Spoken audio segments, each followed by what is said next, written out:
बकरा ईद आने वाली है, सारे लोग गोश्त के चक्कर में पड़े रहते हैं। कोई कहता 80,000 का जानवर लिया है, कोई कहता 60 का लिया है। मेरे जैसा जानवर बस्ती में किसी का नहीं है। मुझे बताओ तो सही, ये कुर्बानियां जमाने के लिए हो रही है या खुदा के लिए हो रही है? अगर रब के लिए है तो फिर ये मुकाबला कैसा है, ये दिखावा कैसा है? जानवर को ला करके दरवाजे पे बांध दिया जाता है ताकि दुनिया देख करके जाए जैसा सेठ का बकरा है ऐसा किसी का बकरा नहीं है, जैसे फला का जानवर है वैसा किसी का जानवर नहीं है। शर्म आनी चाहिए। हमारी कुर्बानी अल्लाह के लिए हो, हमारी तमाम जितनी भी नेकियां हैं अल्लाह और उसके रसूल की रजा के लिए होनी चाहिए। कुर्बानी क्या है? क्या सिर्फ गोश्त के लिए कुर्बानी की जाती है या सिर्फ गर्दनें काटी जाती है? गौर करो प्यारे, पूरी कुर्बानी ये किसी रिश्ते की याद दिलाती है। इतनी आसानी से सिर्फ कुर्बानी कह के नहीं गुजरा जा सकता है।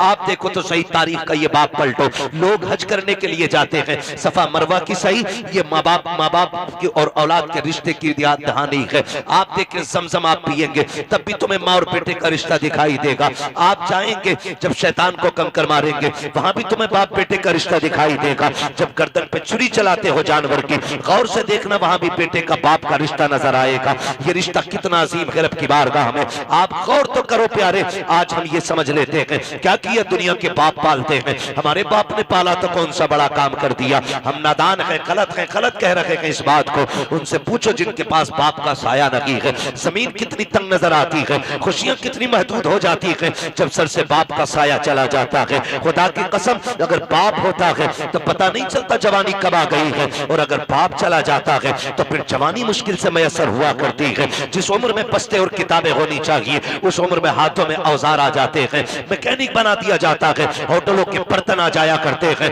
माँ बाप का न होना जिंदगी को तबाह बर्बाद कर देता है। अल्लाह ने माँ बाप जैसी दौलत दी है, नौजवानों उनकी इज्जत करना, उनकी खिदमत करना। जब तक माँ बाप होते हैं ये समझ लेना खुदा की रहमतें नाजिल होती रहती हैं। मैं तारीख का ये बाप पलटना चाहता हूँ। आप तारीख उठा करके देखिए, अल्लाह के खलील हजरत इब्राहिम अलैहिस्सलातु व तस्लीम, हजरत इब्राहिम की आप जिंदगी पढ़िए। आपने पूरी जिंदगी रब की बारगाह में इम्तिहानात पेश किए, क्यों ना करते? क्योंकि खलील है, अल्लाह के दोस्त हैं, कुर्बानियां पेश कर रहे हैं, इम्तिहानात की मनाजिल से गुजरते जा रहे हैं। आज जानवर कुर्बान करने की बात आती है। अभी बात बताई थी, जैसा कि कहा गया था, अभी मुफ्ती साहब ने बताया था कि जब कुर्बानी की बात आती है लोग बहाना कर देते हैं, कर्जा है नहीं कर सकते, पता नहीं है चटनी नहीं चल रही है, रोटी नहीं चल रही है। और अगर कोई बेचने लग जाए अभी 1 लाख का मोबाइल खरीद लेगा, 70,000 का मोबाइल खरीद लेगा, लेकिन कुर्बानी के लिए 3500 रुपए देते हुए कलेजे फट जाया करते हैं। तुम्हें सोचना चाहिए कुर्बानी अल्लाह की बारगाह में बहुत बड़ी इबादत है। फरमाया गया कुर्बानी के दिनों में कुर्बानी से बड़ी कोई इबादत नहीं है। अगर कुर्बानी की जगह पे आप एक सोने का ढेर भी अल्लाह की राह में खर्च कर दो तब भी अल्लाह उतना राजी नहीं होता है जितना तुम्हारी कुर्बानी से अल्लाह राजी हुआ करता है। इसमें बहाने ना बनाया करें, इसमें आप हीले तलाश करके ना निकला करें। तारीख का ये बाप पलटिए, शुक्र अदा करें अल्लाह ने जानवर की कुर्बानी मांगी है। अगर बेटे की कुर्बानी मांग लेता तो अल्लाह ने अपने खलील से बेटे की कुर्बानी मांगी, हमसे मांग लेता तो बकरा देने तैयार नहीं है। बेटे के मामले में फिर क्या होता? वो करीम है, उसने इब्राहिम खलीलुल्लाह की सुन्नत को जिंदा करने के लिए हमसे जानवर की कुर्बानी मांगी, जानवर की कुर्बानी जिंदा मांगी, जानवर की कुर्बानी मांगी है। और आप इस बात पे भी गौर करें, इस बात पे भी गौर करें, अगर आप मुसलमान हैं तो आपको आजमाया जाएगा। कहते हैं यार मुसलमान और हम पे मुसीबतें आ रही हैं। हाँ हाँ, आप मुसलमान हैं तो आप ही को आजमाया जाएगा। वो कहा था किसी ने शहादत गए उल्फत में कदम रखना है। लोग आसान समझते हैं मुसलमान होना, जब आपने कहा है ना ला इलाहा इल्लल्लाह तो फिर अब इम्तिहान से भी गुजरना पड़ेगा, आपको इम्तिहान देना पड़ेगा। और आप ही नहीं, सबने इम्तिहान दिए। मेरे नबी फरमाते सबसे ज्यादा मुझे आजमाया गया, सबसे बड़े बड़े इम्तिहानात मेरे रहे, मेरे महबूब के सबसे बड़े इम्तिहानात रहे। लेकिन हुजूर ने इम्तिहानों में क्या किया?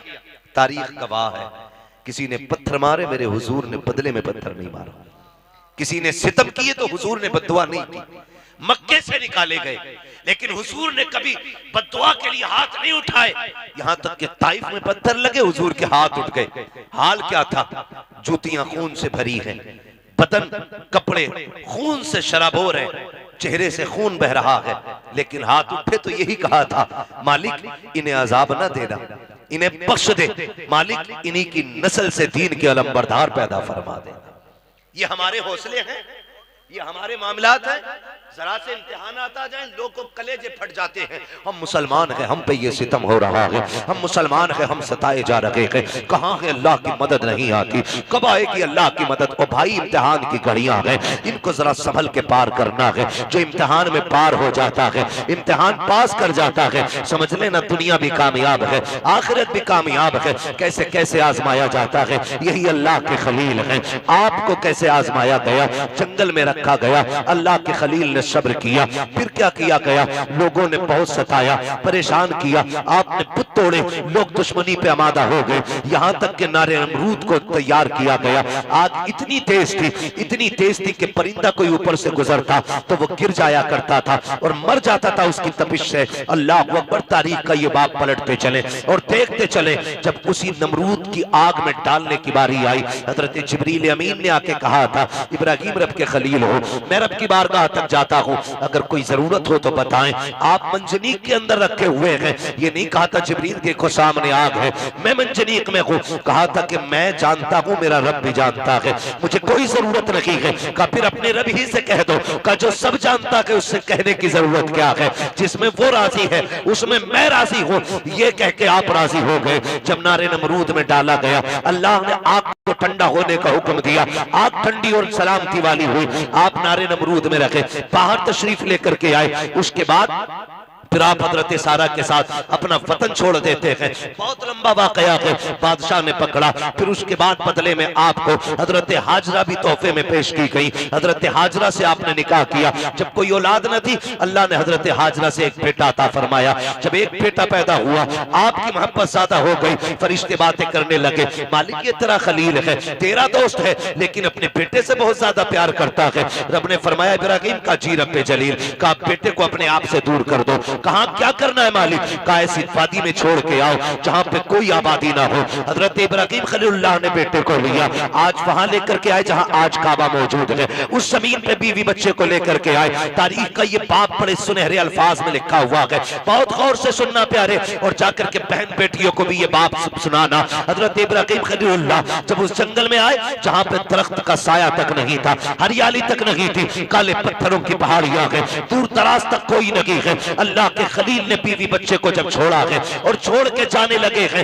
हजरत हाजरा ने दामन पकड़ा, साथ चलने लगी है। मुअर्रिखीन ने लिखा है 3 मील तक दामन पकड़ के हजरत हाजरा चली है और ये पूछती जा रही थी, अल्लाह के खलील बताते तो जाओ, क्यों छोड़ के जा रहे हो, कोई खता हो गई है, बताओ तो सही, क्यों छोड़ के जा रहे हो, क्या बात है, अपनी मर्जी से छोड़ के जा रहे हो या रब के कहने से छोड़ के जा रहे हो। ये हजरत हाजरा कहते कहते 3 मील तक दौड़ी है। तारीख है, खुदा की कसम, एक जुमला भी हजरत हाजरा ने नाशुक्री का नहीं कहा था।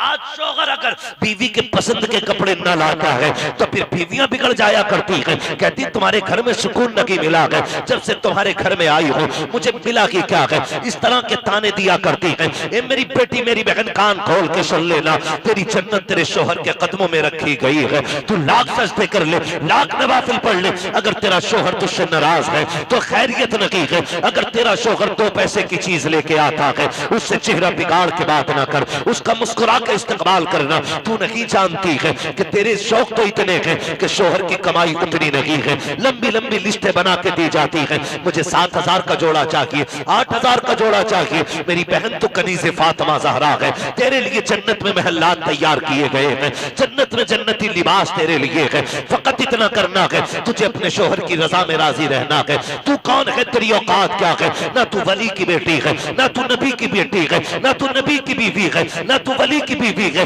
तारीख का ये बाप पलट के तो देखो, हजरत हाजरा को अल्लाह का खलील छोड़ के जा रहा है, जंगल में छोड़ के जा रहे हैं, कोई दरख्त नहीं है, कोई साया नहीं है, जंगल की जंगल है। 3 मील तक दौड़ी है, दामन पकड़ के दौड़ के कहा था, खलील ये तो बता के जाओ क्यों छोड़ के जा रहे हो, इतनी सी खजूरें, इतना सा पानी, ये किसके सहारे है। अल्लाह के खलील की आप तारीख पढ़िएगा, आग में डाले गए गए हैं, अल्लाह के खलील नहीं रोए गए, वतन छोड़ा गए नहीं रोए गए, नमरूद की फौज ने पीछा किया गए नहीं रोए गए, लेकिन जब बेटे को जंगल में छोड़ के जा रहे हैं, लोग कह दिया करते हैं मेरे बाप का रिश्ता की क्या है, मेरा बाप मुझसे प्यार नहीं करता है, गैरत आनी चाहिए। खुदा की कसम वो खलील जो नमरूद की आग से लग करके नहीं रोया, वो खलील जो आग में डाला गया तब आंसू नहीं आए, दुश्मनों ने पीछा किया तब नहीं रोया, लेकिन आज जब बेटे को छोड़ के जा रहे हैं, आंख से आंसू टप टप गिरते जा रहे हैं। शरीक हयात ने कहा था अल्लाह के खलील बताते तो जाओ, इस जंगल में क्यों छोड़ के जा रहे हो? अच्छा ये बताओ अपनी मर्जी से छोड़ रहे हो या रब ने हुक्म दिया है? इतना सुनना था। अल्लाह के खलील ने कहा था हाजरा प्यारी सौजा बता तो सके, अगर रब ने किसी को ऐसा बेटा दिया हो और वो भी कोई शुरू उम्र का ना हो, 70 साल की उम्र में मिला हो, और यूं ही नहीं जिसको दुआओं में मांगा हो, सजदों में रो के मांगा हो, तब जाके इस्माइल सा बेटा मिला हो, क्या ऐसे बेटे को कोई जंगल में छोड़ जाएगा? अपनी मर्जी से छोड़ के जाएगा? कहा हाजरा ये अपनी मर्जी से छोड़ के नहीं जा रहा हूं, बल्कि अपने रब के कहने से छोड़ के जा रहा हूं। हजरत हाजरा ने इतना सुना, तवक्कुल अल्लाह देखिए, अल्लाह पे भरोसा देखिए, इतना सुनना था, दामन छोड़ा, मुस्कुरा के कहती है खलील पे ठहरो, ये पानी भी ले जाओ, खजूरें भी ले जाओ। कहा क्या करोगी? कहा जिस रब की मर्जी से छोड़ के जा रहे हो वही रब खाना भी दे देगा, पानी भी दे देगा। इसे तवक्कुल अल्लाह कहते हैं। क्या बात है। नारे तकबीर, नारे रिसालत, मसलके आला हजरत खतीब अहले सुन्नत मुफ्ती हम्माद रजा मुरादाबादी, नारे तकबीर। ये रिश्ता होता है माँ बाप का, इसे समझने की कोशिश करें। जो खलील नारे नमरूद से न रोया, वो बेटे की जुदाई पे रो दिया, वो बेटे को छोड़ते वक्त रो दिया। सोच तो सही, कैसे कह देते हो मेरा बाप प्यार नहीं करता? खुदा की कसम खा के कहता हूं, मंडी चले जाओ, मार्केट चले जाओ, जितने मजदूर थैले हाथ में लेके खड़े होते हैं ना, उनसे पूछना इस उम्र में क्या जरूरत थी इतनी गर्मी में काम करने की? सिर्फ यही कहेगा बच्चों का पेट है, बच्चों के लिए आया हूं। बच्चों की जरूरतें माँ बाप को मौत तक ले जाती है, और औलाद कहती है क्या किया है मेरे बाप ने, क्या किया है मेरे बाप ने? खुदा की कसम अगर तेरे हलक में हराम का लुकमा नहीं जाने दिया है तो सबसे बड़ा एहसान किया है तेरे बाप ने, बहुत बड़ा एहसान किया। और मैं ज्यादातर नौजवान बेटे आपसे गुजारिश कर जाऊं, आप ही के रामपुर से एक दिन फोन आया, कहा गया कि मौलाना हमारे अब्बा को समझाइए। मैंने कहा बात क्या? उसने कहा रिश्ते नहीं हो रहे हमारे। मैंने कहा वजह? उसने कहा वजह यह है कि जो भी रिश्ता करने आता है वो ये पूछता है कि तुम्हारा बाप क्या करता है, या मेरे बाप से पूछता आप क्या करते। तो जब वो कहते हैं हम रिक्शा चलाते, तो रिश्ते करने वाले लौट के चले जाते। तो उसने कहा हमें गैरत आ रही है, हमारा बाप रिक्शा चला रहा है। मैंने कहा ठंडे दिमाग से सोच, शाम को तेरा बाप आता है तो कपड़े पसीने में भीगे होंगे। कहा हाँ। तो मैंने कहा उसके तलवे चूमा कर, वो पसीना बहा के कमा के लाता है, किसी का खून बहा के कमा के नहीं लाता है। हमारी दुनिया को हो क्या गया है? हमें करोड़पति चाहिए, चाहे दलाल हो, रिश्वतखोर हो, ब्याज लेने वाला हो, हराम की दौलत इकट्ठे करने वाला हो। ये चार चांद कब तक? जब तक मौत नहीं आ रही। जिस दिन मरोगे तो याद रखना गरीब की भी कब्र वही बनती है जहां अमीर की बनती है। फिर इतराना किस बात पर है? नौजवानों, अपने मजदूर बाप की इज्जत करना, मजदूर बाप की इज्जत करना। उसने कम से कम तुम्हें हलाल के लुक़मे खिलाए। फरमाया गया जो हराम के लुक़मे खा के बढ़ेगा जिस्म, वो जहन्नम का ईंधन बनाया जाएगा। क्या यह एहसान नहीं किया बाप ने कि ईंटें ढोता रहा, रक्शे चलाता रहा, बोझ उठाता रहा, लेकिन किसी के आंसू बहा के पैसा नहीं लाया, किसी का हक मार के पैसा नहीं लाया, किसी को सता के पैसा नहीं लाया। तुझे क्या पता है? लोग कहते मजदूर के घर बेटी नहीं देनी है। मैं कहता हूं अगर बेटी देनी है तो मजदूर के घर दे। खुदा की कसम तेरी बेटी को जो इज्जत मजदूर के घर मिल सकती है वो दुनिया के दौलतदार के घर नहीं मिलेगी। किसी रिश्वतखोर या प्याजुए के घर जाकर के तेरी बेटी को वो इज्जत नहीं मिलेगी जो एक मजदूर के घर तेरी बेटी बेटी को इज्जत और सुकून मिल सकता है। वजह ये है आज हम इज्जत हम मजदूर को जलील समझते हैं। महबूब की चौखट है।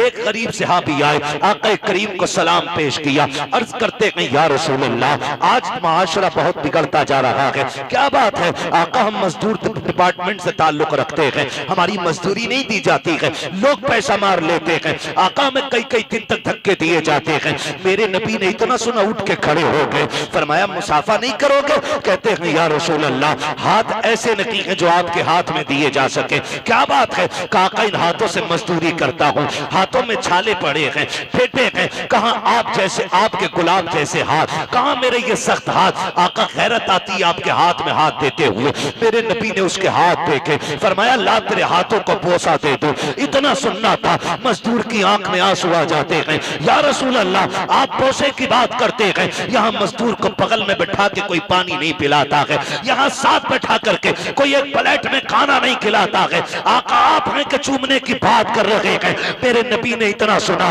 फरमाते हैं खाली सिर्फ निजाम नहीं बनाना है, बल्कि जमाने को मजदूर की इज्जत भी बतानी है। आका करीम ने जब मजदूर के हाथ को बोसा दिया, तड़प गया आका, इतनी इज्जत। फरमाया सिर्फ इज्जत नहीं, एक कानून भी बता रहा हूं, जाओ जमाने से कह देना कि मजदूर की मजदूरी पसीना सूखने से पहले दे दो। कहा ये इज्जत किसने दी है? तो बता देना ये इज्जत मदीने वाले मुस्तफा ने अता की।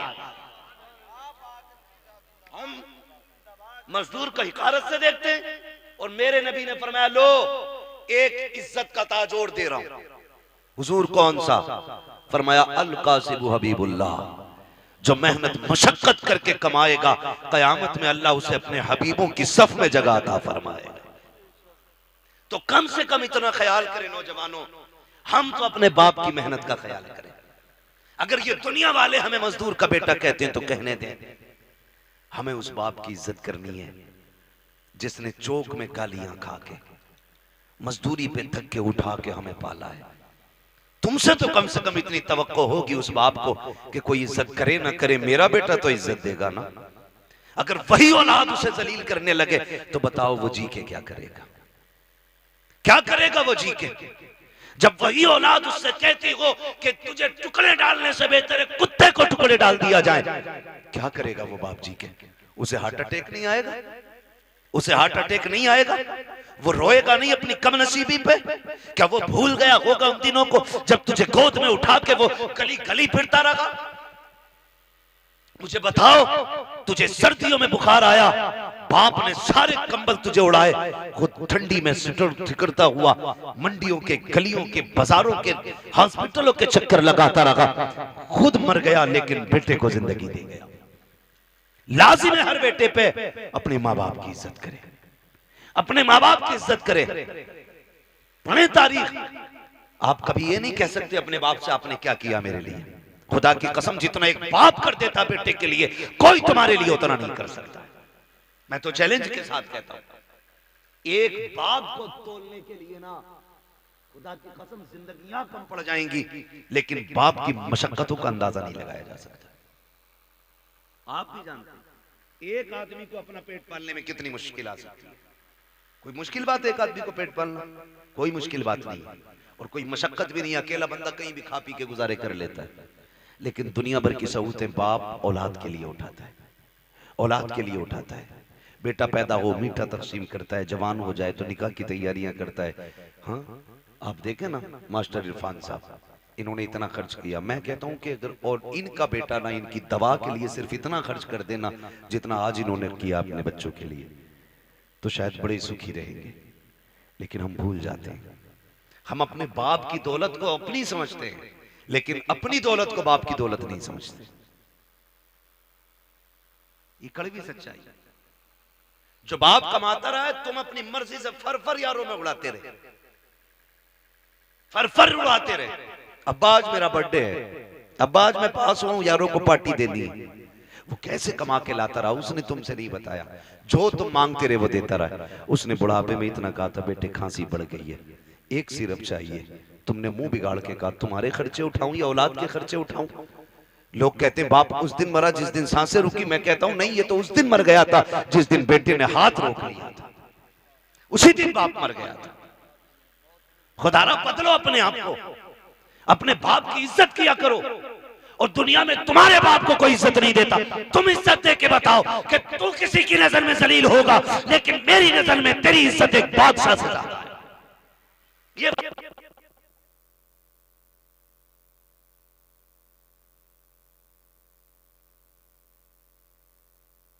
कम से कम बुढ़ापे में आके तुम्हारी मोहब्बत की वजह से उसकी थकन उतर जाए, ये कोशिश किया। अक्सर नौजवान मेरे सामने बैठे, अल्लाह करे हर नौजवान अपने बाप की इज्जत करने लग जाए, बाप की इज्जत करने लग जाए। हम तो ये सोचते हैं ना, ये सोचते हैं ना जो भी कमाया वो हमारा है, हमारे बाप का कुछ नहीं है। नहीं, ख्याल करो यार, ख्याल करो। एक बाप की जिंदगी अपनी औलाद के लिए पूरी सर्व कर देता है बाप। मैं अर्ज कर रहा था, अल्लाह का खलील बेटे को छोड़ते वक्त, बेटे को छोड़ते वक्त, बेटे को छोड़ते वक्त अल्लाह के खलील रो दिए, रो दिए। तारीख का ये बाप भी पलटे। तवज्जो है? थके तो नहीं अभी? अगर नहीं थके तो बोलने जरा या रसूल अल्लाह। हमारे अलीम भाई बता रहे थे कि ये बड़े सुस्त लोग बैठे, और नकीब साहब भी फरमा रहे थे हल्के में मत लेना। अल्लाह सलामत रखे। मैं आपसे ये भी नहीं कहूंगा कि आप हाथ उठा के सुभान अल्लाह को या उठ के सुभान अल्लाह को। मैं कहता हूं जो मैं बात कह रहा हूं इसे दिल पे लिख के ले जाना। अगर आज के बाद एक बाप को भी इज्जत मिल गई ना, तो मैं समझूंगा हम सबका यहां आना कामयाब हो गया, आपका बुलाना कामयाब हो गया।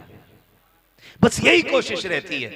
मेरी तकरीर तबे यार को बेचैन करती है, सबब के आगे वही कहता हूं जो दिल पर गुजरती है।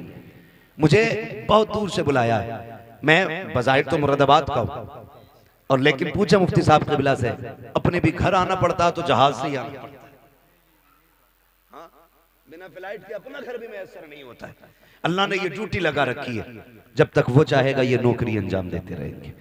मगर आपसे इतनी गुजारिश है, इतनी मेहनत से हमारे इरफान भाई ने ये महफिल सजाई है, ये कोशिशें की हैं, आपके बैठने का इंतजाम किया है, सिर्फ इसलिए किया था कि हमारी बस्ती वालों तक दीन की कुछ बातें पहुंच जाए, दीन की कुछ बातें पहुंच जाएं। अल्लाह करे आज के बाद किसी बाप को इज्जत मिल जाए, कोई मां मुस्कुराने लग जाए, खुदा की कसम फिर समझ लेना इनका ये जो सारी कोशिशें करना है अल्लाह की बारगाह में मकबूल हो गया। अल्लाह के खलील तो छोड़ के आ गए, हजरत हाजरा ने बेटे को लिया, पलट के उसी जगह पे आई जहां छोड़ के गए थे। पहली शाम आई, जब शाम आई तो दरिंदे जानवर बाहर निकल के पहाड़ियों से आए, बाहर निकल के आए पहाड़ियों से और चीखने लगे। जब बोलने लगे, हजरत हाजरा की गोद में हजरत इस्माइल है। आपने ना एक खारदार लकड़ी तोड़ी दरख्त से, किसी पेड़ की कोई शाख तोड़ी और उसको आसमान में घुमाया। फिर आपने जानवरों को मुखातब करके कहा, खबरदार शर्म नहीं आती है? देख नहीं रहे हो किस पे भौंक रहे हो? मैं एक नबी की माँ हूं, एक नबी की बीवी हूं। मेरी गोद में जो लाल है कोई आम बेटा नहीं, मेरी गोद में रब का इस्माइल लेटा हुआ है, रब का इस्माइल लेटा हुआ है। का खबरदार भौंकने की जरूरत ना करना, हम पे भौंकने का मतलब है नबी की इज्जत पे भौंकना। इतना कहा, सारे जानवर पलट के चले गए, सारे चले गए। फिर वो पानी, वो खजूरें, वो सत्तू, वो क्या सब कुछ जो भी दिया था, कब तक चलना, सारे ही खत्म हो गए। जो भी खाने पीने का सामान था खत्म हो गया। लेकिन माँ होती है। फिर वो वक्त भी आया कि माँ के सीने का दूध भी खुश्क हो गया। फिर जब बेटे ने सूखी जबान होठों पे फेरी तो माँ से देखा ना गया। तारीख गवाह है, हज करने के लिए जाओ, हुक्म होता है सफा मरवा की सही करो। मालिक ये क्या है? कहा यहाँ मेरी हाजरा दौड़ी थी। फिर क्या करना है? कहा जब तक दौड़ेगा नहीं तेरा हज पूरा नहीं होना है, तुझे दौड़ना जरूरी है। मालिक क्यों दौड़ाया गया? कहा जब जब यहाँ आके तुम दौड़ोगे ना तो तुम्हें माँ और बेटे की मोहब्बत का एहसास हो जाएगा। एक माँ ने बेटे की मोहब्बत में कितने चक्कर लगाए हैं? 7 चक्कर लगाए। माँ तो माँ होती है। बेटे को लेटाया जमीन पे, आपने एक पत्थर इधर से रखा, एक इधर से रखा, एक पत्थर ऊपर से रखा, 3 पत्थरों से बेटे का थोड़ा सा धूप का साया किया। उसके बाद दौड़ लगाई है पानी की तलाश में। आप दौड़ करके पहाड़ के सिरे पे चढ़ी है, चारों तरफ देखा, पानी नजर नहीं आया। फिर ख्याल आया मेरे बेटे को कोई जानवर न ले जाए। फिर पलट के वापस आई है, फिर बेटे की खुशकी देखी है, फिर दौड़ लगाई है। बाज मार्रिखीन ने यहाँ तक लिखा है कि 7वें चक्कर पे हजरत हाजरा गिर जाती है। अल्लाह अकबर, जब गिरी है इधर हजरत इस्माइल ने एड़ियां रगड़ी है। जब एड़ियां रगड़ी, रब ने फरमाया जिब्रील जी रब्बे जलील जल्दी कर दौड़ के जाकर के मेरे इस्माइल की एड़ियों की जगह से चश्मा जारी करके। तारीख गवाह है, हजरत हाजरा ने खुद को संभाला और दौड़ करके आई। क्या देखती है, जहां बेटे के पैर लग रहे थे वहां से पानी का चश्मा जारी हो गया है, चश्मा जारी हो गया है। आज दुआ के लिए तुम मियाओं के चक्कर लगाते हो, खानकाहों में डूब जाते हो। जिससे दुआ लेनी थी तुमने उससे दुआ नहीं ली। अगर तकदीर बिगड़ रखी है, बरकत नहीं हो रही है, जाके माँ से दुआ ले ले। खुदा की कसम, जिसकी कहीं नहीं सुनी जाती है उसकी माँ की चौखट को सुन ली जाती है। नारे तकबीर, नारे रिसालत, मसलके आला हजरत मुफ्ती हम्माद रजा मुरादाबादी, सवी अख्तर रामपुरी। नारे तकबीर। मुफ्ती साहब फरमा रहे हैं भाई, ये लोग सुन रहे हैं।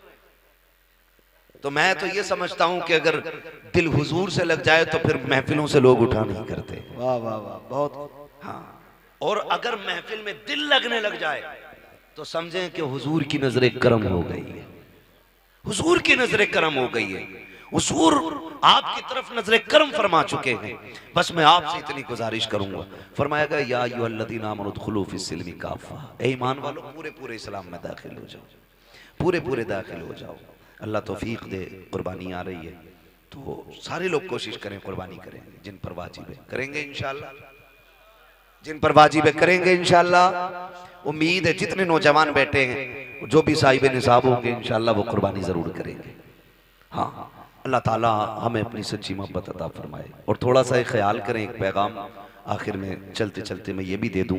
मेरे भाई कोशिश ये करनी है, कुर्बानी अक्सर और बेशतर हम लोगों के यहाँ होती है। होता क्या है कि हम अक्सर उनके घर गोश्त भेजते हैं जिनके घर से हमारे घर गोश्त आता है ना। उनके घर गोश्त भेजते हैं ज्यादातर जिनके घर से हमारे घर आता है। यानी जिनके घर से हमारे घर गोश्त नहीं आता उनके घर हम गोश्त नहीं भेजते। और बात बताऊं अगली, बुरा ना मानिएगा, मैंने पहले ही कहा था, वही कहता हूं जो दिल पर गुजरती है। अगर किसी बंदे ने एक बड़े का कुर्बानी की और एक बकरे की कुर्बानी की तो कमजोर लोगों में बड़े की बोटियां भेजी जाती हैं और बड़े लोगों में छोटे की बोटी भेजी जाती है। यही होता है ना। हाँ, कहेंगे भी नहीं हाँ, क्योंकि शर्म आती है। मैं तो ये नहीं कह रहा कि आप करते, लेकिन होता है कुछ जगह पे ऐसा। मैं आपसे ये कहूंगा यार, वो भाई अल्लाह तौफीक दे। तो पहली बात तो ये कि 4-4 बोटियां बांटने का रिवाज है, 8-8 बोटी बांट रहे हैं। कम से कम इतनी तो दो जो कम से कम एक वक्त का खाना हो जाए किसी के घर का। कुछ जगहों पे तो हजरत मसला ये है कि बकरीद के गोश्त से मुहर्रम का हलीम बनाते हैं। ये कंडीशन हमारी कौम की है। कुर्बानी के बाद ऐसा फ्रिज में पैक करते हैं कि मुहर्रम की 9 तारीख को ही निकलता। बड़े सनीचर लोग हैं भाई। डॉक्टर से पूछो तो गोश्त जितना बासी होता जाएगा ना उतनी बीमारियां उसमें बढ़ती चली जाती हैं, और दही जितना बासी होता जाएगा उतना मुफीद होता जाता है। कई बार तो खा खा के लोग बीमार हो जाते हैं। मैं तो कहता हूं कुर्बानी की बरकत है, वरना लोग मर जाएंगे इसे खा के। कितना वक्त रह जाता है कुर्बानी से मुहर्रम तक का? 1 महीना ना, 30 दिन कुछ थोड़ा थोड़ा निकाल के खाते रहते। अल्लाह पे भरोसा रखो यार, जो आज दे रहा है वही आपको कल भी देगा। बोलो देगा क्या नहीं?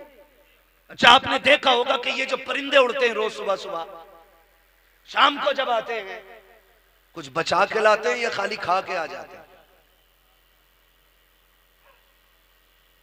क्या करके आते हैं? बोल सकते हैं तो बोले जरा, अल्लाह ने ज़बान दी है तो। खा के आ जाते हैं ना, रख के तो नहीं लाते। अगले दिन फिर उड़ते हैं, फिर खा के आते हैं। और ताज्जुब की बात यह है कि भूखे जाते हैं और पेट भर के वापस आते हैं। इनका कोई खेत है, बिजनेस, मंडी। अच्छा, इतनी तपिश, इतनी गर्मी है अभी कि हर जगह पानी भी मैसर नहीं है। आदमी को 24 घंटे पानी ना मिले पागल हो जाए। जंगलों में पानी नहीं, लेकिन परिंदे फिर भी जिंदा हैं। फिर वो जिंदा कैसे? पानी कौन देता है? अल्लाह देता है ना। वो रोज खा के उड़ के आ जाते, छोड़ के नहीं आते, क्योंकि उनका भरोसा ये है कि हमें रब देने वाला है। क्या बात है भाई, बहुत अच्छा है। रब देने वाला है। जानवरों का भरोसा अल्लाह पर है। इंसान 1 महीने के लिए रख के पड़ा। ये तो कुर्बानी का है। लोगों ने जन्नत का उठा के रखना शुरू कर दिया था, तो अल्लाह ने वो बंद कर दिया था। आपको अल्लाह ने अगर दिया है तो फ्रिज में ना भर। कितने ऐसे लोग आज भी हमारे मुआशरे में हैं जिन्हें साल साल भर गोश्त खाने तक की तौफीक नहीं होती। वजह इतनी ये है कि कंजूस नहीं है, कमज़ोर लोग हैं, मजदूर लोग हैं, महंगाई ने कमर तोड़ दी है। किसी के आगे बेटियां जवान हैं, किसी के घर में बेटे परेशान है, किसी को बीमारी ने घेर रखा है, कोई मुसीबत में है, कोई आजमाइशों में है, कोई बीमारियों में है। इस वजह से कितने लोग गोश्त नहीं खा पाते हैं। अल्लाह ने तुझे तौफीक दी है। ओ यार, अगर तूने बकरे की कुर्बानी की है, अमीर तो 8वें दिन 10वें दिन बकरा खा ही लेता है। कभी उस गरीब के घर भी बकरे का गोश्त भेज दिया करो, जिसके बच्चे बाप से कहते हैं बकरे का गोश्त हमने नहीं खाया है। कभी हमको भी बकरे का गोश्त खिलाया जाए। कई बार मजदूर गरीब मंडी गया है, कई बार दुकान जाकर के लौट आया है, का बेटे गया तो था 700-800 का रेट था, इतनी तो तेरे बाप की मजदूरी भी नहीं है जितने का गोश्त था। ये सोच करके बाप लौट आता है, तुम्हें रब ने अगर तौफीक दी है, अगर तुमने छोटे की कुर्बानी की है अल्लाह की रजा के लिए, कभी उन गरीबों के घर दे दो जिनके यहाँ कभी गोश्त नहीं गया है। खुदा की कसम खा के कहता हूँ, तूने 4 बोटी अगर अमीर के लिए दी है, चर्चों के लिए दी है, ताल्लुकात के लिए दी है, सिर्फ वाफा के लिए दी है, तो ये 4 दिन के लिए है, खत्म हो जाएगा। अगर तूने वही बोटियां किसी गरीब की दिलजोई के लिए दी है, खुदा की कसम मर के कयामत में आना, अल्लाह तुझे इज्जतों के ताज अता फरमा। वाह वाह वाह, जिंदाबाद जिंदाबाद, बहुत खूब। गोश्त उन्हें दे जिनके यहाँ हुआ ही ना हो। कई बार ऐसा होता है जिनके घर कुर्बानी हुई है, 2 क्विंटल में से 50 किलो इसके घर रखा, और मोहल्ले वालों ने भी एक तसला भेज दिया। और कितने गरीब ऐसे होते कि बकरा ईद के घर दिन भी उनके घर में दाल बनती है। इसे ईद कहते हो? तेरी बस्ती के अंदर अगर एक बंदा भी ईद के दिन चटनी से खाएगा तो तुझे गैरत से मर जाना चाहिए। अल्लाह तौफीक दे तो ये गरीबों में तकसीम करेगा। आपके घर के होते हुए किसी घर में दाल या चटनी नहीं। आज ये रब की दावत का दिन है, रब की दावत का दिन है। हर घर में गोश्त की खुशबू आनी चाहिए, हर घर में तकसीम करें। और याद रखिए, जो अल्लाह के लिए करता है फिर अल्लाह कभी उसको गिरने नहीं देता है, गिरने नहीं देता है। और वो लोग बेवकूफ हैं जो उठा के रखते हैं। जब बर्तन खाली होता तभी नया भरा जाता है, जब पहले से भरा होता तो फिर उसमें जगह ही नहीं होती, वो भरेगा कहां से? आप खाली करते रहो, मेरा रब तुम्हारे बर्तनों को भरता रहेगा।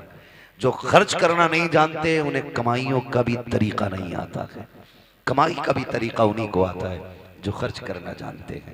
आप अपनी कमाई में गरीबों का हिस्सा रखें। कुर्बानी आ रही है, सारे लोग कुर्बानी करें। अल्लाह तौफीक दे, अपने बच्चों को दीन की तालीम दे। जिस तरह हमारे इरफान भाई ने अपने बेटों के अकीक़े की खुशी में, बेटियों की खुशी में माशाल्लाह खुश नसीब है। फरमाया गया अल्लाह जिसे 3 बेटियां दे और वो पाल पोस के उन्हें इज्जत से रुखसत कर ले, हुजूर ने फरमाया वो बंदा जन्नती होता है, वो बंदा जन्नती होता है। और फिर अल्लाह ने 3 बेटियां दी हैं, मुज्दा मुकम्मल है। यहाँ तक कि 2 बेटियों के लिए भी खुशखबरी है, 1 बेटी वाले के लिए भी खुशखबरी है। लेकिन सबसे पहले 3 का तज़किरा आया था। अल्लाह ने 3 बेटियां दी हैं, 1 बेटा दिया है। अल्लाह आपको भी बेटी बेटा देना। तो मैं तो ये कहता हूँ कि बेटी पे भी उतनी खुशी किया करो जितने बेटे की पैदाइश पे खुशी करते हो। इसलिए कि याद रखना, कभी कभी बेटे वो काम नहीं करते जो बेटियां काम कर जाया करती हैं। और बेटियों की मोहब्बत बाप से हमेशा जुदा होती है। बेटी के प्यार को बेटों का प्यार नहीं लगा करता है। आप भी जानते होंगे आपसे जितनी मोहब्बत आपकी बेटी करती है उतना आपका बेटा नहीं करता होगा, इसलिए कि बेटियां तड़प जाती हैं बाप के बगैर। पूरी जिंदगी वो सिर्फ बाप के चेहरे की मोहताज रहती हैं। और फिर अल्लाह ने बेटी की मोहब्बत भी बाप के दिल में कैसी डाली है। मेरे नबी ने खातून जन्नत को सीने से लगा के कहा था मेरी फातिमा मेरे जिगर का टुकड़ा है। जिस दिन मेरे नबी ने कहा मेरी फातिमा मेरे जिगर का टुकड़ा है, उस दिन से आप जाकर के मंडी में देखो सफेद बालों वाला रक्षा चला रहा होगा, कमर झुकी है लेकिन मजदूरी कर रहा होगा। क्या बात है चाचा, क्यों मजदूरी कर रहे हो? कहा बेटी को रुखसत करना है। ये बाप तो कत्ल कर देता था, ये बाप तो दफन कर देता था इस बेटी को। आज इस बेटे बाप के दिल में बेटी का प्यार कितना आ गया है। खुदा की कसम बुढ़ापे में मजदूरी कर रहा है ताकि बेटी को इज्जत से रुखसत कर सके। और जब घर आता है ना तो सारी थकन बेटी का चेहरा देख के उतर जाया करती है। ये प्यार अल्लाह ने बेटियों का दिल में जिंदा रखा है, ये कायम किया है। जब बेटी शुरू शुरू में पैदा होती है तो बाप को बोझ लगती है, जैसे जैसे दिन बढ़ते जाते हैं वैसी वैसी बेटी की मोहब्बत के दिल में चिराग रोशन होते चले जाते हैं। फिर यही बेटी जब रुखसत होती है तो बाप किसी की मैयत पे इतना नहीं रोता जितना बेटी की रुखसती पर रोया करता है। ये प्यार किसने पैदा किया है? ये रब ने पैदा किया है। अल्लाह बेटा दे तब भी खुशी मनाओ, बेटी दे तब भी खुशी मनाओ, इसलिए कि बेटा नेमत होता है, बेटियां खुदा की रहमत हुआ करती है। नेमत का हिसाब दोगे, रहमत का हिसाब नहीं होगा। और फरमाया गया कि बेटियां बाप के लिए जहन्नम की और बाप के दरमियान दीवार होती है। जिनको बेटियां रब ने दी है, सिर्फ बेटी नहीं दी गई है बल्कि उसे जन्नत का परवाना दे दिया गया। अल्लाह हमें बेटियों की इज्जत करने की तौफीक अता फरमाए, बेटियों से प्यार करने की तौफीक अता फरमाए। हम अपने बेटे बेटियों की खुशी में इसी तरह की महफिलें आबाद करते रहें। बस जो हुए गलत उनको माफ फरमाए रब्बे कायनात। जिंदगी ने दिया साथ, फिर होगी मुलाकात, चमन रहा फूल खिलेंगे, जिंदगी रही फिर मिलेंगे। मुसाफिर हम भी मुसाफिर तुम भी, किसी मोड़ पर फिर मुलाकात होगी। फकीरान आए सदा कर चले, सदा खुश रहो ये दुआ कर चले। सारे लोग कलमा शरीफ पढ़ लीजिए, ला इलाहा इल्लल्लाहु मुहम्मद रसूलुल्लाह। मेरी सारी बातें याद रखेंगे, माँ बाप की इज्जत करेंगे इंशाल्लाह। सारे बोले इंशाल्लाह और जोर से। अपनी जिंदगी में अपने बाप को दुख नहीं होने देना है। कोई हमारे बाप को इज्जत दे ना दे, हम अपने बाप को इज्जत देंगे। दुनिया कितना भी नीचा समझे लेकिन अपने बाप को यह एहसास दिलाएंगे कि हम अपने बाप को एक बादशाह से ज्यादा इज्जत देते हैं। हमारी जिंदगी में हमारे बाप का वो वकार है जो बादशाह का वकार रियाया की नजर में होता, ये हमें एहसास दिलाना है और अपने बाप की खिदमत करनी है। अगर उनकी जिंदगी आपको मिल गई है तो आप खुशनसीब होंगे अगर उनकी खिदमत करके जन्नती हो जाएं। आपकी कमाई अगर बाप पे लग रही है तो आप नसीब वाले हैं। किसी की कमाई कुत्तों पे लगती है, किसी की कमाई मुकदमों में लगती है, किसी की कमाई झगड़ों में लगती है, किसी की कमाई बीमारियों में लग जाती है। नसीब वाले हैं जिनकी कमाई माँ बाप के काम आ जाया करती है। अपनी कमाई का हिस्सा अपने माँ बाप पे खर्च कीजिएगा। दूसरी बात मैंने कही थी, कुर्बानी आ रही है, जिन पे कुर्बानी वाजिब है वो सारे लोग कुर्बानियां करें। तीसरी बात एक और ये भी कही मैंने कि खुदारा अपने दुश्मनों को माफ करने का हौसला पैदा करें। अगर आजमाइशें हों अल्लाह की तरफ से, कोशिश ये करें कि हम इस आजमाइश में मुकम्मल उतरेंगे। मुसीबत आए सब्र करना है, अल्लाह इज्जतें दे शुक्र करना है। शुक्र करने के तरीके ये होते हैं, अल्लाह ने दौलत दी है तो अल्लाह का जिक्र किया जाए, अल्लाह को राजी किया। ये नहीं कि प्रधान के बेटे पे दौलत आ गई तो वो डीजे न बजा रहा है, लड़कियां नचा रहा है ला करके, ये कोई कमाल नहीं है। मौत आनी है, मौत आनी है, सबको मरना है। पैसा तो अगर बात की जाए तो सभी पे होता है लेकिन सबकी दौलत दौलत उस्मानी नहीं होती है। दौलत उस्मानी वो होती है जो अल्लाह और उसके रसूल के नाम पे खर्च की जाती है। अल्लाह और उसके रसूल के नाम पे जो दौलत खर्च की जाती है तो कोशिश ये करें हम अपनी कमाई को हराम जगह नहीं हलाल जगह खर्च करेंगे ना इंशाल्लाह। ऐसे सारे नौजवान वादा करते हैं इंशाल्लाह माँ बाप की इज्जत करेंगे, रिश्तों का ख्याल करेंगे। याद रखिएगा मैंने कहा जैसे इरफान भाई ने आज अपने बच्चों की खुशी मनाई है ना, हमारे बाप ने भी हमारी विलादत की खुशी मनाई होगी। इतनी खुश हुए होंगे वो, बल्कि इनसे भी ज्यादा खुश हुए होंगे। हर कोई यही अपने बारे में तसव्वुर करे तो कोशिश ये करें हमें अपने माँ बाप को दुख नहीं देना है। कुर्बानी में जब गोश्त की बारी आए तो तकसीम करना है, दो बोटियां नहीं, कम से कम इतना देना है कि किसी के एक घर की किसी दिन की हंडिया हो जाए। कभी कभी ना तो किसी के लड्डू किसी के घर की मुसीबत बन जाते है ना। किसी मोहल्ले में बेटा पैदा हुआ किसी के तो 2 लड्डू भेज दिए, तो घर में बच्चे 4, लड्डू 2। या तो इस हिसाब से लड्डू दिया करो जितने मेंबर हैं उतने दे दो। तो कभी कभार लठियां चल गई घर में, आग लगे ऐसे लड्डुओं को भाई जो किसी के घर का चैन उड़ा दे। अगर दिया भी करो तो इतना दिया करो कि किसी के घर में झगड़ा ना। समझ रहे मैं जो कुछ कहना चाह रहा हूं। 4 रोटी नहीं देनी है, कम से कम इतना दो कि एक वक्त गरीब के घर की हंडिया हो जाए, इतना कम से कम दिया करो। अल्लाह ताला हमें महबूब के तरीके पे अमल करने की तौफीक अता फरमाए। इसी तरह हमारे बाप ने भी हमारी विलादत पे खुशियां मनाई होंगी। धीरे धीरे जैसे जैसे वक्त गुजरता जाता है हम माँ बाप की कुर्बानियों को नज़रअंदाज करते चले जाते हैं, और जब हम कमज़ोर होते हैं ना तो हमारे माँ बाप हमें उंगली पकड़ के चलना सिखाते हैं। हम एक बात को अगर कह नहीं पाते तो माँ बाप एक बार को रिपीट करके करते करते करते करते उस वक्त तक बच्चे से उस बात को रिपीट करते हैं जब तक वो बात कह ना ले। अगर हम बात करें कि अगर माँ बाप बच्चे को कलमा याद कराते हैं तो एक बार नहीं, 2 बार नहीं, सैकड़ों मर्तबा बच्चे को कलमा बताया जाता है, सुनाया जाता है, तब जाके बच्चे की जबान पे कलमा जारी होता है। इसी तरह से बाकी बहुत सारे ऐसे उमूर हैं जिनमें माँ बाप कई बार कोशिश करते हैं। मैं नौजवानों सिर्फ इतना कहना चाहूंगा कि हमारी जबान अगर एक बार काम नहीं करती है तो माँ बाप 100 बार दोहरा लेते हैं, लेकिन बुढ़ापे में जब माँ बाप के कान काम करना छोड़ जाते हैं तो एक बाप के सामने बेटा किसी बात को 3 मरतबा दोहराने के लिए तैयार नहीं होता। वो अल्लामा रूमी रहमतुल्लाहि तआला अलैह ने एक वाक़या तहरीर फरमाया कि एक शख्स की दीवार पे कौवा आके बैठ गया। वो बूढ़ा हो गया था, उसने अपने बच्चे को आवाज दी, बेटे जरा बात सुन। बेटा आ गया, उसने कहा अब्बा क्या बात है? उसने कहा बेटा ये दीवार पे क्या बैठा है, ये दीवार पे क्या बैठा है? तो उसने कहा अब्बा दिख नहीं रहा तुम्हें? कहा अगर दिखता तो तुझसे पूछता क्यों? तो उसने कहा अब्बा ये कौवा है। उसने कहा बेटे मैं ऊंचा सुन रहा हूं, थोड़ा और जोर से बोलो। उसने फिर कहा अब्बा ये कौवा है। उसने फिर तीसरी मर्तबा कहा बेटे और ऊंचा बोलो, मैं सुन नहीं पाया। बेटा बिगड़ गया, कहने लगा जब तुम्हें सुनाई नहीं देता तो शौक क्यों है बार बार पूछने का? बाप की आंख में आंसू आ गए। अल्लामा रूमी लिखते हैं कि उसने रो के कहा था बेटे जब तू छोटा था ना और एक कौवा इसी दीवार पे बैठा था, तूने 40 मर्तबा मुझसे तोतली जबान में पूछा था अब्बा ये क्या है? मैंने 40 मर्तबा तुझे कहा था ये कौवा है, और कहा बेटे आज तुझे मेरी आवाज से नफरत हो गई है। कल जब तू तोतली जबान में मुझसे कहता था ना अब्बा ये क्या है, हर बार मैं तेरा मत्था चूम के कहता था बेटे ये कौवा है। हर बार तेरी पेशानी को तुझे ये लग रहा है कि तेरे बाप के कान ऊंचा सुनने लगे हैं? कहा मेरे लख्ते जिगर नूर नजर बात सुन। कहा सुन, जब तू एक बात को बार बार कहता था तो हर बार मुझे ये खुशी होती थी मेरा बेटा बोलने लग गया है, मेरा बेटा बोलने लग गया है।